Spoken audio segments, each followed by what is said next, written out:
Deus seja louvado. Amém.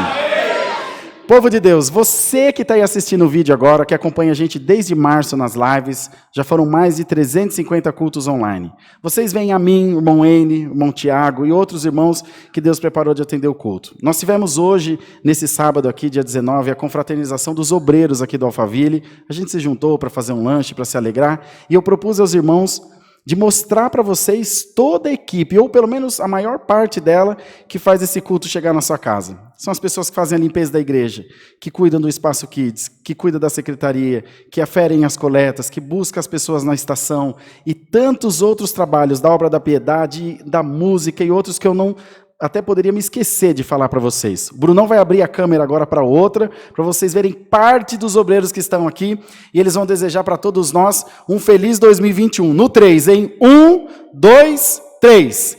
Feliz 2021. E glória a Deus! Uma salva de palmas para o nosso Deus. Glória a Deus. Deus abençoe. Paz e Deus.